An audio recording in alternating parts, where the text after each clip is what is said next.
كل سنة وانتم طيبين حبايب قلبي، رمضان كريم عليكم كلكم يا رب. ربنا يرحم موتانا وموتى المسلمين جميعا يا رب، اللهم امين. طبعا ما تنسوش طبعا من دعائكم. كلنا ندعي كتير كتير كتير قوي لأهل غزة، ربنا ينصرهم يا رب اللهم امين. نصر عزيز مقتدر يا رب اللهم امين. اول حاجة كده استعنت بالله، ولعت بخور وخدنا طاقة ايجابية زي ما متعودين دايما في كل فيديو، وبدأنا ان احنا نشغل القرآن. زي ما انتم ما شايفين كده النهارده هنعمل فطار، يعني هنحضر فطار مع بعض. عايزه اقول لكم انا زعلانه جدا في الفيديو ده، لان انا ما قدرتش ان انا اصور اخر ما عملت الاكل بقى والسفره الجميله اللي انا عملتها في اليوم ده. زعلانه جدا ان انا مصورتش اخرها خالص. فمعلش بقى، يعني انا هقول لكم على طرق جميله جدا للبنات اللي لسه مبتدئين اللي عايزين يعملوا الاكل، ويكون حاجه سهله وكمان مش هياخد مننا وقت خالص.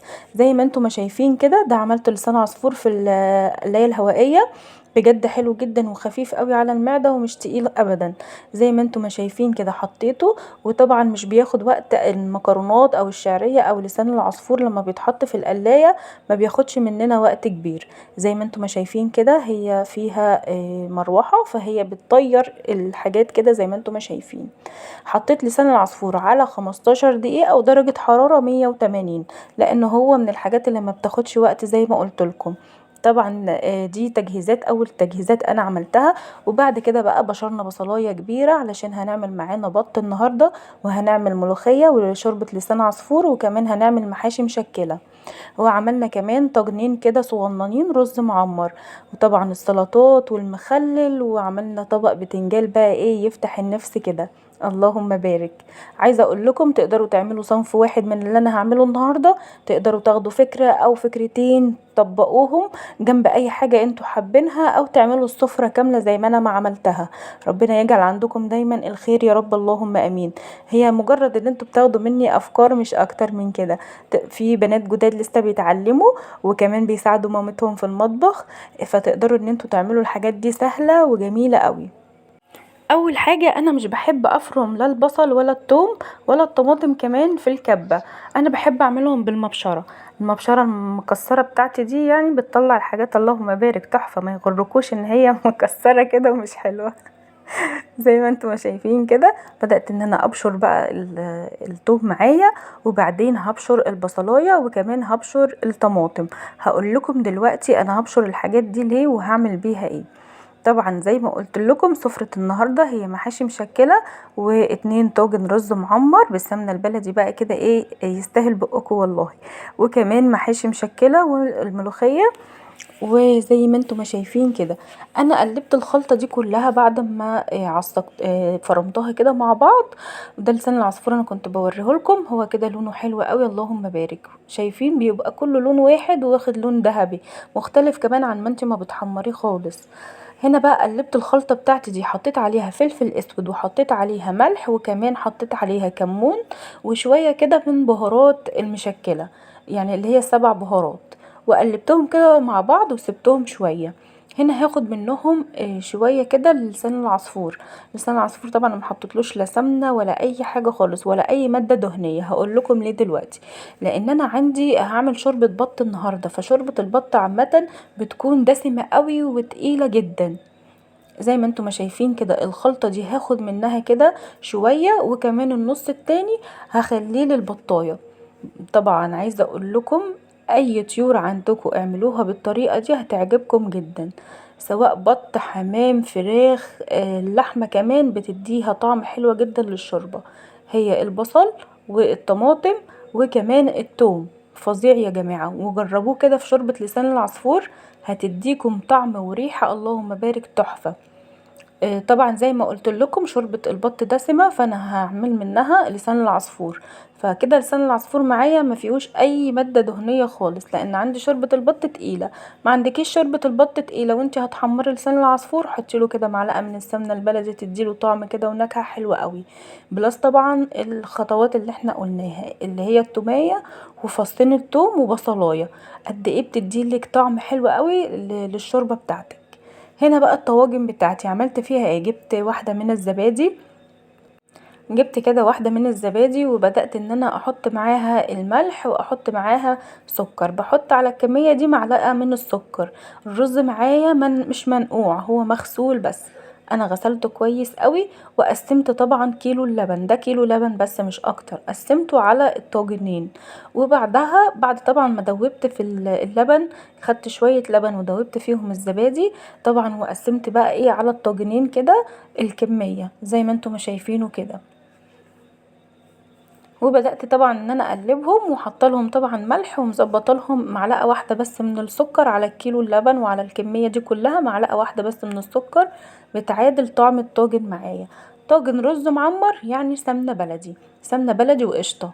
عايزة الطاجن يظبط معاكي ويكون حلو حطيله طبعا حطيله سمنة بلدي، وحطيله معلقة من القشطة او وش اللبن.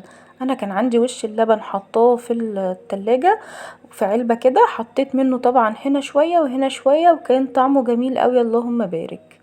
هبدأ ان انا اقلب كده كويس قوي علشان كل الحاجات اللي انا حطيتها الزبادي والملح والسكر يختلطوا كده مع بعض.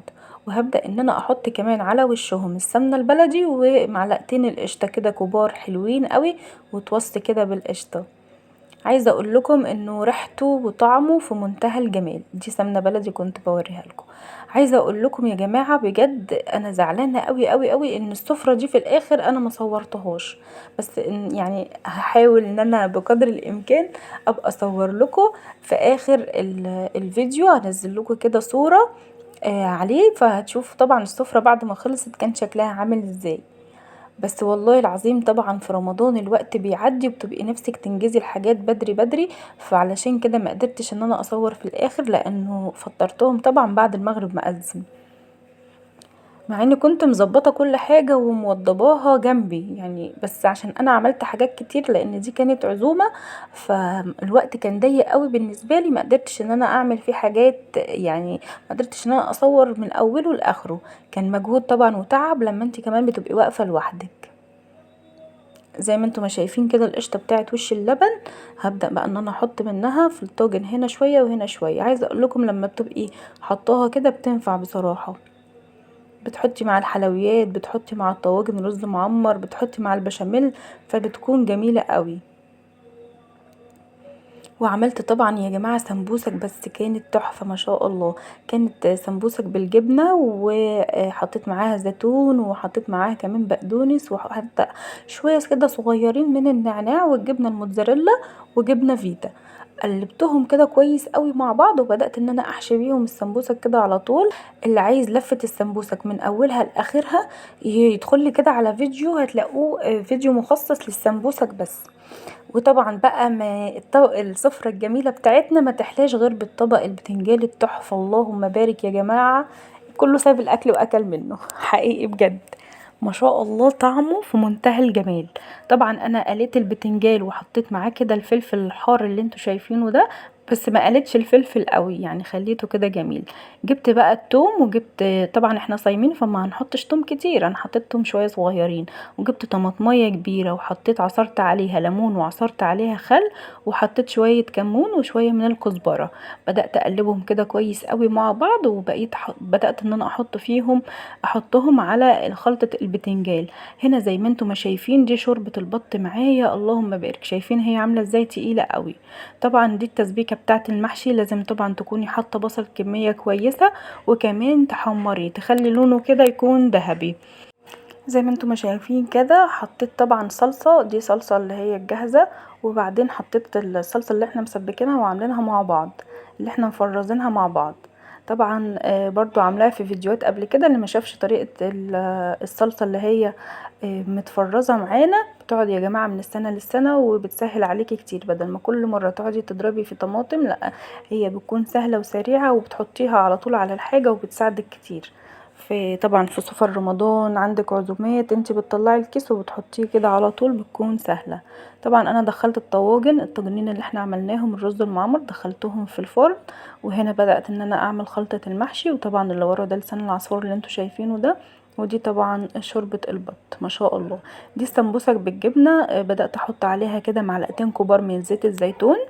عايزاها تطلع كويسه وحلوه معاكي حطي عليها زيت، لازم تحطي يا جماعه معلقتين زيت في القلايه، ايا كان الحاجه اللي انت بتعمليها لازم تحطي لها على الاقل معلقتين زيت. طبعا مش هيكون زي ما انت ما بتقليها. وبدات ان انا ادهنها وشها وظهرها وحطيتها كده، هي برضو ما بتاخدش وقت معايا.